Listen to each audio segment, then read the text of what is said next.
schools, I think we'd have a much better chance of fixing it. And of course, you do this in honor of Meadow. You see her every day, all day long. She's in your head. And of course, today we remember her and the other 16 that were ruthlessly gunned down 1 year ago today. Andrew, I just want to say I follow you. I admire you. I admire what you're doing. And we all share the pain of the tragedy that you and your family have gone through. Again, folks, it's 1 year ago today in Parkland, Florida. 17 murdered, 17 injured.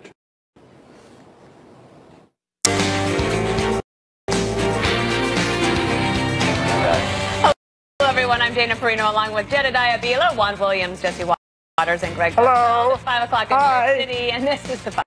Hello.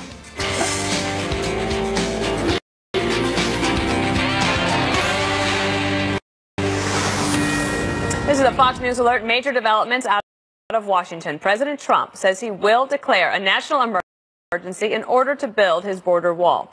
You are looking live at the Senate floor, where lawmakers just passed a budget bill to avoid another partial government shutdown. It now heads to the House. The president says he will sign the bill and will then declare the national emergency. The White House describing the plan, saying, quote, President Trump will sign the government funding bill, and as he has stated before, he will also take other executive action, including a national emergency, to ensure we stop the national security and humanitarian crisis at the border. The president is once again delivering on his promise to build the wall, protect the border, and secure our great country. This move obviously comes with a lot of pushback from Democrats and could set up a major legal showdown. Here's Chuck Schumer and Nancy Pelosi. If President Trump decides to go forward with a disaster declaration, he'll be making a tremendous mistake. Did I ever say I was filing a legal challenge? You said Democrats. I may. That's an option, and we'll review our options. But it's important to note that when the president declares this emergency, first of all, it's not an emergency, what's happening at the border. It's a humanitarian challenge to us. The president making an end run around Congress. Here he said, let us respect what the committee will do, and then he walks away from it. Well, Jesse, I know you pay attention to what I say, right? What's that? You know remember the last day that when the shutdown ended and he said they're going to do this compromise bill? I said at the end of it, he's still going to declare a national emergency. And remember what I said? I also said, I don't know if we're ever going to get money for the wall. And if you look at this, there's no money for the wall. This thing is packed with so many poison pills and landmines. There's a lot. If you just look at just one right here, it prohibits construction in the Rio Grande Valley on federal land. The entire Rio Grande Valley is like federal land you can't build the wall on. And it says what type of wall you can't build, what you can build. And the worst part, you have to consult with local elected officials in the area before they sign off on a wall. So Beto gets, he gets a, say on whether the wall gets built. It's total garbage. I don't know how these Republican negotiators got smoked, but they got smoked hard. It's clear that the Democrats are never going to give them the wall, but you didn't think the Republicans were going to go along with this. How could they allow so many poison bills in this negotiation? It's atrocious. Fox News polling says 66% of the American people want a budget deal with border wall funding. Yet, there's no border wall funding in this bill. So he's been sabotaged. He has to declare a national emergency. I don't like the idea of a national emergency, but one, U.S. Code 2808 and U.S. Code 284 give him that authority. You know, I love being on this show with you because you flip-flop from day to day to try to make excuses for Trump. Yesterday you said this is not a bad deal, 55 miles. Until I read what was in it. No. And that's the thing. They put this out at 1 a.m. last night. Let me get this no one has read this bill. No one has read the bill. It's like Obamacare. What you said yesterday is not true, Jesse. It's not 55 miles. I changed because I read the bill. That's what happens when you read, Juan. You change your opinion. Yeah, and you... Big deal. We do it all the time. In fact, it's calling it a national emergency is a bit overstating it. And I think we have a bunch of them currently going on right now. 30. So it's not, like 30. It's not a big deal. The craziest item, the poison pill that is truly poisonous in this, and this is why he shouldn't sign it, is according to the fine print, you can't remove any potential sponsor or member of the household who might be a potential sponsor, meaning that's amnesty for anybody who might be a cartel smuggler. Anybody who brings a minor, yes, sponsors. If that kid, if there's a kid right there, he could just grab. He turns every unaccompanied minor into a very expensive shield. Yep. You know what? This is why you should hate government with every fiber of your being. This was a 1,200-page bill designed to chain yank the president. So you had these months where you could have listened to experts. You could have actually gone and met and listened to. Yeah, Juan, keep popping your head like that. But it's true. The Democrats ignored the advice of the experts. Instead, they created a bill just to yank him. That's why he should declare the national emergency. One. I listened to you one for 4 minutes. It's Republicans and Democrats who voted to pass this bill, which is a mistake. You'll recall Donald Trump said, I have here a tweet, November 2014, Obama subverting the Constitution because he's unable to negotiate. So you're okay? You're okay with this idea that you can't remove any potential sponsor? You're okay with that? What does that have to do with Oh, you didn't read the bill, did you, Juan? I'm saying to you, Greg. I didn't read it. I read it. Well, you're a prisoner of your own mind. You're a prisoner of your own mind. In other words, you don't even support what Republicans do. You only support what Trump does. No, I think for myself. You should try it. You should try it. Get away from what he's talking about, though, this thing about the sponsors is the main point. That's going to incentivize the child trafficking, which is part of the humanitarian crisis that Trump and Republicans are claiming that they want to solve. So, I mean, look, it's a bad deal. Just because Republicans support something doesn't mean it's a good deal. This is a bad. I don't see how he signs on to this, though. Even if he declares a national emergency and then he's acknowledging that, yes, there's a humanitarian crisis at the border, this is a big deal, we do need more money, I am going to move federal money around in order to solve this. By signing this, he's saying that he's okay with all of this stuff and okay with something that allows for and foments child trafficking, that prohibits, fencing in certain areas, that prohibits certain types of fencing that he's been out there saying the fencing structures that we have now don't work. This is saying, well, yeah, the prototypes that you like, we're not going to go for these. So I don't understand how he does this and has himself on record. So the bill got worse after the shutdown. Let's go just back to what Greg highlighted here.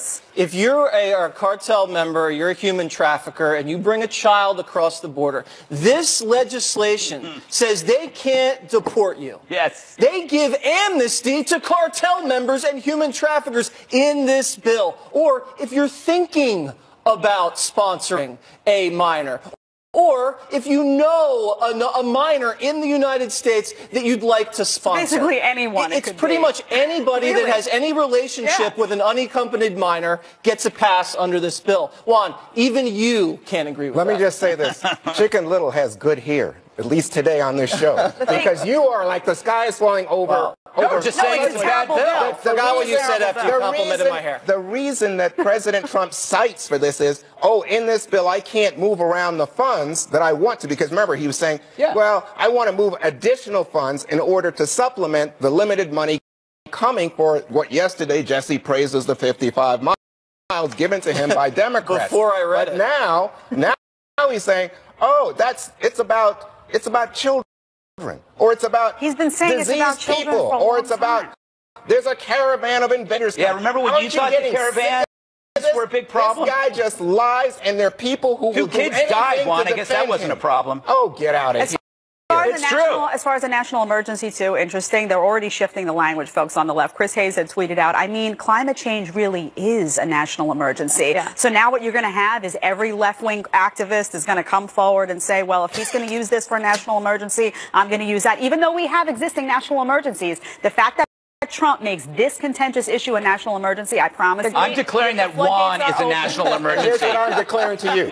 Not one of all these 30 previous national emergencies allowed a president to spend unauthorized dollars, which is what Trump wants. Did you have a That problem might end up in with court, Obama's and then we got to go. Coming up, former top FBI official Andrew McCabe making bombshell claims about the president, including a plan to remove him from office. Bombshell interview from former acting FBI Director Andrew McCabe. It's sending shockwaves throughout Washington. McCabe telling 60 Minutes he started the Bureau's investigation into President Trump.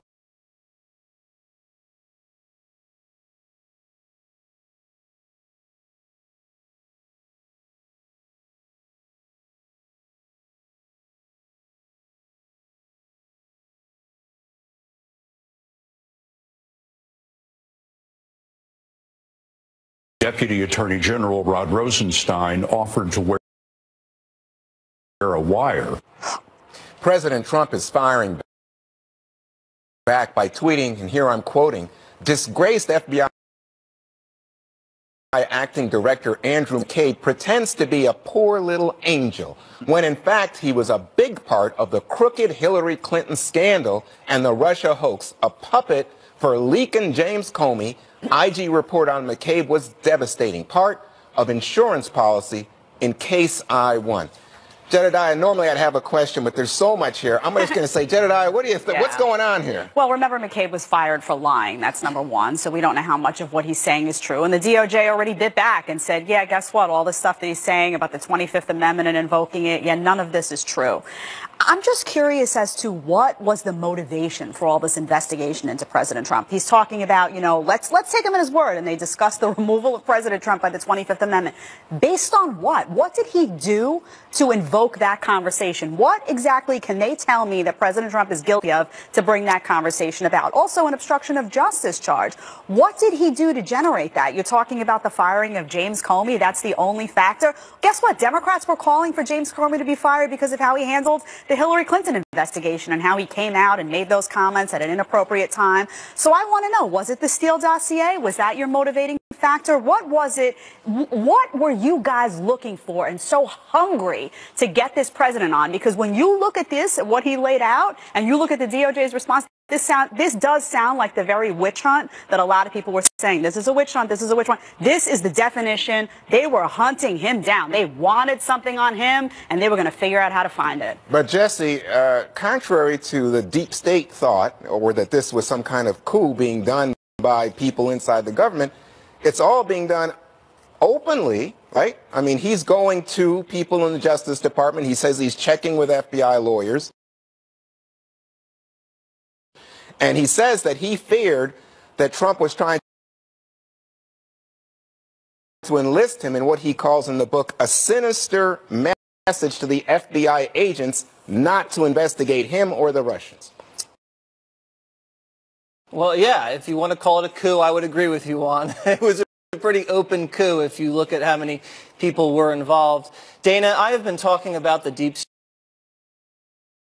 state for almost a year and a half, and I think this is evidence. Deep state. The deep state is real. I mean, he is a card-carrying member. If you're going to say you're an unelected official and you're plotting behind the scenes to organize an administrative coup of the President of the United States who's been democratically elected, that's scary stuff. But Jesse, can I interrupt for a second? Yes, please. What if you thought to yourself, my God, the Russians may have a puppet in the Oval Office, and the FBI is here. And by the way, most FBI guys that I know are very concerned. You can't just think that and start an investigation. You have to have a reason. You have to have evidence. And the reason was he had not only an investigation started about contacts between the Russians and the campaign, but secondly, Comey had been fired and told, lay off of Flynn. Okay, what were the contacts, Juan? Papadopoulos never spoke to a Russian his entire life. When he was over in Europe, never talked to a Russian. You know who he did talk to? A spy hired by the Obama administration. Oh my God. They used Russia propaganda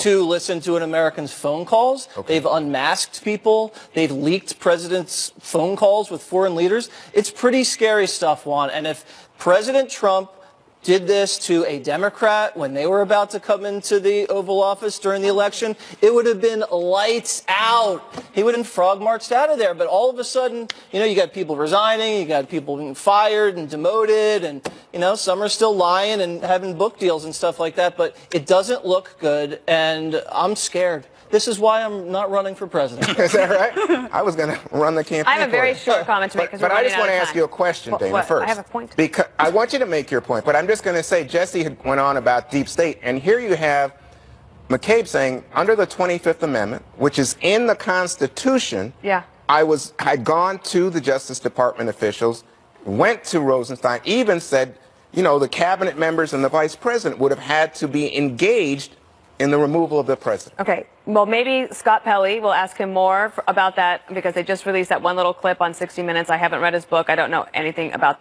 all of that, but I do want to make a point. Jedediah said, remember, he was fired for lying. But the other thing is, Rod Rosenstein, when he appoints a special counsel, part of, I think, the reason that he did that is because he knew that there was bias by McCabe against the president. And so if he had not appointed Mueller, it still would have been under McCabe.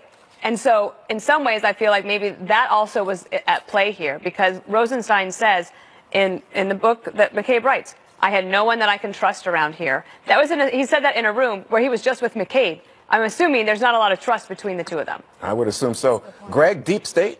You know what?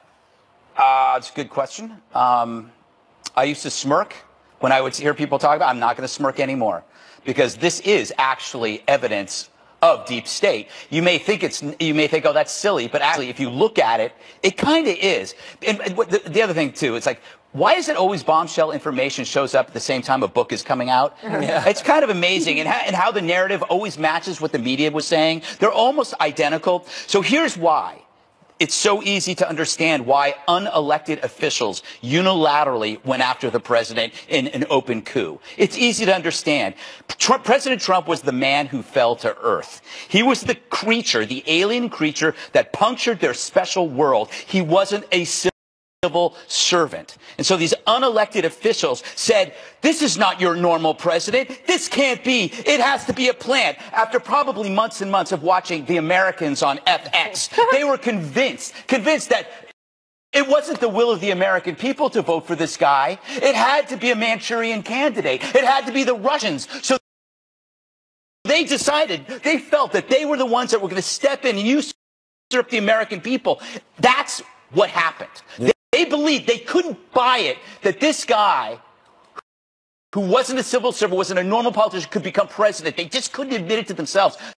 So that's what they did. And you know what? Protecting the country, you don't think? I think that, you know what? They were trapped in their own movie, their own irrational episode of The Americans. They believed what they were doing it, and they have no evidence, because no president has been more critical in his actions of Russia when he's doing to Iran, sanctions, the diplomats. What he just did when he created a list of oligarchs that were close to Putin. Why did he do that? To help him? No. No. I wonder why he's having private conversations with Putin. Oh. Well, he has private conversations with a lot of people, Juan. Right. Okay, guys. All right. Coming up. You walk in the door with a weapon. If we can find you, you're not going to last very long. How one Florida principal is protecting his school. Gregory, with that, next, right here on The File. School has hired 2 combat vets to protect students and staff from active shooters. According to Principal Bill Jones, any intruder entering the Manatee School for the Arts campus would be shot and killed. If someone walks in shooting, somebody walks in with a weapon threatening kids, we're not going to fool around. We're not going to pause. We're not going to ask them questions. We're going to shoot them. Eliminate the threat. You know, if they die in the process, that's unfortunate, but better them than one of our students, quite frankly. We're not going to talk with them. We're not going to negotiate. We are going to put them down as quickly as possible. Well, that is a plan. Compare that to the wishy-wash of the Broward sheriff, who was so anxious to blame the NRA that he forgot to look in the mirror at himself. Manatee is a charter school operating under their own authority, so they can decide who to hire. They went with armed combat vets. One guard is a 15-year Army vet who served 3 tours. So the school's protected by the best defenders on earth, and those vets have jobs that contribute to the safety of society. After Parkland, all Florida schools were mandated to have armed security. It's a year to the day since that massacre. Here's a fact. The duration of a mass shooting is shortened by the arrival of a second gun. Manatee shrunk that duration to 0. The school has 2,100 students. I'm sure some parents there are spooked by having armed guards with rifles, but others might be resting easier. And it's often hard to ponder solutions with the media placing the issue within a prison of 2 ideas. If you aren't for gun control, you want kids to die. This, as their wall-to-wall coverage, creates a spectacle for copycats who want to leave a mark on the world. It is sobering that in this peaceful age, we need soldiers at schools. But if it works, then I say give it a try. So, Dana, shooters overwhelmingly focus on locations where there are no perceived protections. I think the theater shooter actually drove by his intended target. In Aurora, Colorado. Yeah, because there was a cop car there. So he's got it right. I think so. And it was kind of hard to believe that it has been a year since Parkland. The students there have had a tremendous impact on getting their messages out. And Congress is going to Congress has moved slowly. And I think that these school districts cannot wait for Washington to try to help solve their problems. So you have to figure out a way to figure it out for their district, because the grief for these parents has come in waves. And it no doubt buckles them, right? Buckles their knees. They are dealing with things that we sort of we move on and we talk about other things. This constantly in the forefront of their mind. So if a superintendent of schools or a principal can give comfort to parents that they don't have to worry that there's going to be anything wishy-washy. Yeah. There is a plan. I would rather have that done at the local level than at the national level. I think it's a lot more effective. Yeah. Jesse, the thing is, when he does this, it gets the word out. He's basically, if you're going to plan on that school, you're not going to go to that school. I liked how unapologetic he was. Yeah, we'll put you down. Everything we value in this country we protect with guns, whether it's banks, whether it's companies, whether it's our borders, celebrities, everything we protect, there's an armed guard outside, but not children. It doesn't make sense. The point is, you're not handing over a loaded gun to, like, you know, some second grade teacher who's 73 years old and you say, hey, Rambo, like, you know, hold the line. These are well-trained professionals that go through training and know what they're doing and know how to handle firearms. The other thing is, you're not militarizing schools. You have people armed with weapons outside the Super Bowl. You're not militarizing the Super Bowl. Good point. Eliminating the NRA isn't going to stop school shootings. Banning an AR-15 isn't going to stop school shootings. You can spend all the money in the world. You're not going to stop it. The only thing you're going to do is you have to neutralize it before they shoot more people. And the only way to do it is have an armed guy with proximity to the shooter. Well, I think it's a great match, returning vets and a job like this. It's 2,100 students. That's, you know, that's more than employees at a mall that has armed security. So it makes sense to me. Does it make sense to you? I just worry about the idea that you're putting guns next to kids. And I think who gets picked on is kids and kids that act up. But today, I just wanted to say, I just feel for parents who've lost a child. I just think it's important that we say, you know what, you can't imagine the pain in a heart that comes to that. There was a letter written by Lori Alsdorf to her daughter, Alicia, who was killed. And I was reading, I was just like, you know, it's Valentine's Day, and that's her memory, is that her daughter went to school today and was killed. So for me, when I see people say, oh, you know, like Donald Trump put out a statement today and initially said, hey, we've got to do something about gun violence. Then he had to change it to school violence. It's like you have to just play politics in order to ignore the reality. We've got too many guns in this country. Jed? Yeah, I mean, I love the reps from this school. They're totally unapologetic. They're proactive. And one of the things they said, to summarize, was we're not looking for a fair fight. We're looking for a huge advantage. And that's the truth. I love that. That is absolutely true. And I think people who are a little unsure about things like arming teachers, for example, where they get a little concerned about that, should find comfort in combat vets. These are the people who have the proper training with firearms and who have the proper training for situations like this. They're not going to flee the scene. They're not going to make the kinds of mistakes in those spontaneous moments that somebody else who hasn't been there might do. So this, I think, is a middle ground where people should feel comfortable. All right. Well, terror in the skies. Yes, terror. After Delta flight nosedives twice at 30,000 feet. See it next. Nosediving twice at 34,000 feet, creating panic and a huge mess in the cabin.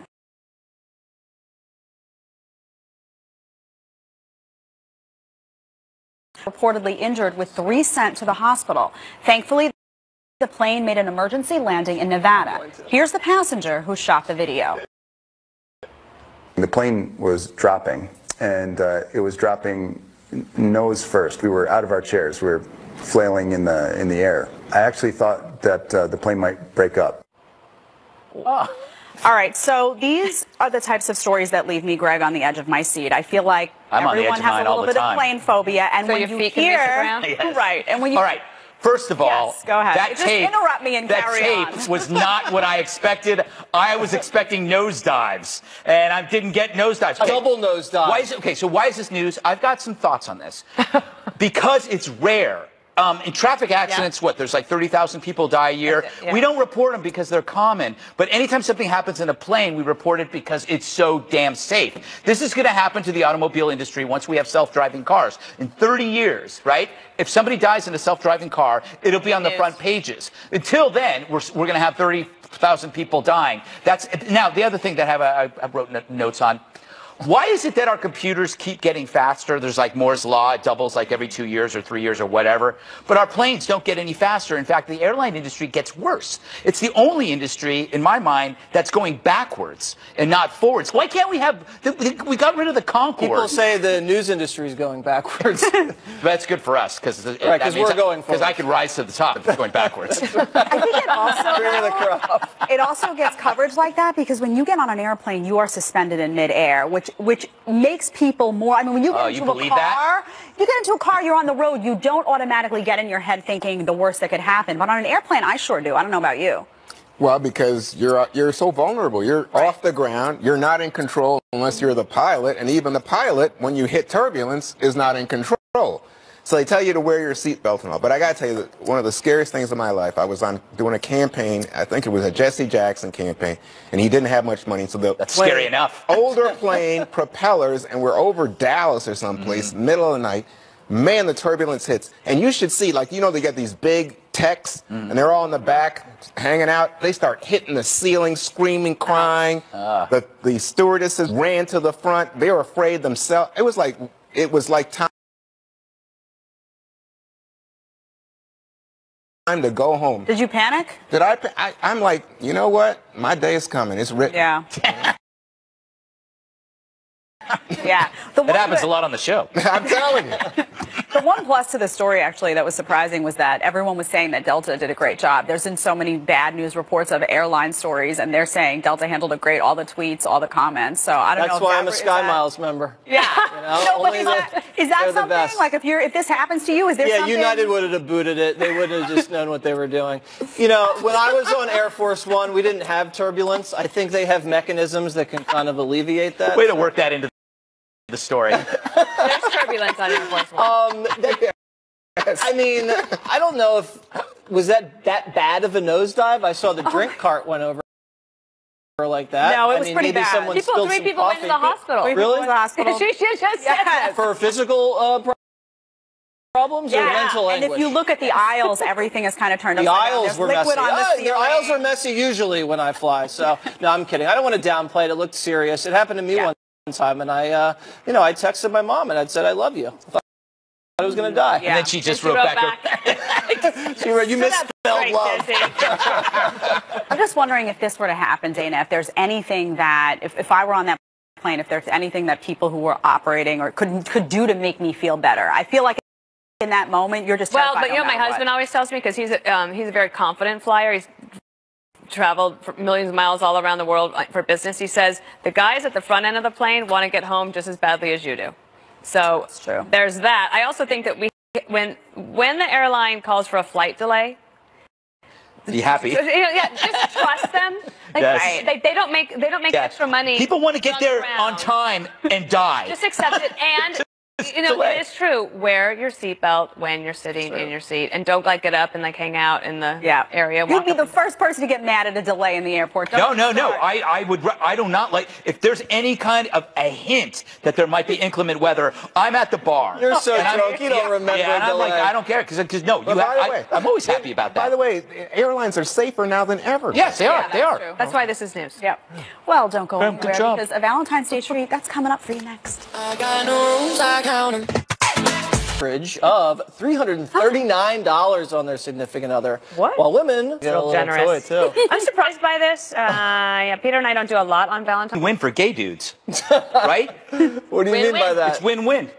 They get the most stuff? They get the most stuff. Okay, Valentine's Day is proof that the sexes are intertwined and complementary. For example, men care about it more because they want to please their partner, right? So the thing is, it's not a competition, it's that they work together, the yin and the yang. There's this research out that says married men live longer than single men or divorced men, and that's because women bring to the marriage low risk behaviors that reduce the high risk behaviors What are you of doing men. for Valentine's Day? Nothing, because Why? Elena, see the interesting Elena, Russian. They don't have Valentine's Day. She doesn't even know it exists. Oh, that's they have International Women's Day. And I don't even know what it is. But if I miss that, I am do you get her for screwed. that? Wait, that's on a different day? It's on a different day. I think it's a communist thing that started in, like, I don't know. And the you give her Bolsheviks, presents I think the Bolsheviks started it, and they expect, like, really expensive stuff. More so than Valentine's? It's like a bigger deal. Because it's moms. It's international. All the women in your life. The risks of marrying a Russian. Anything that has international in front of it, communistic. Okay. Jedediah, House what of are you pancakes. doing? Yeah, I'm not a Valentine's Day kind of gal, but my wedding anniversary is on the 17th, so we'll Okay. probably just celebrate that. But Oh, no, you can't No, smush. no, no. You can't smush. I don't do that. I've never done Valentine's Day. It's like it's so commercial, and I don't really Wait, like. you don't do it or your man I'm doesn't not do into it. I mean, he's going to make me a good dinner tonight, and that's the weight of that's my pretty heart is good. through my stomach. So I always pretty say good. that. Is he But gonna I wear do an think apron? Men like it. The reason I think men like it, yes, of course, is because I think they like to be chivalrous, and sometimes they Yes. don't know how to do it. But Valentine's Day It kind feels of awkward. Yeah, Oh, it I kinda- see. All right, Juan, real quick, what are you doing tonight? Well, the problem is I'm in New York and my wife's in D.C. And So, I That's a problem. I forgot. Meet me Yeah. in Soho in 2 hours. Okay. But I got to tell you something. It's I tell you, we're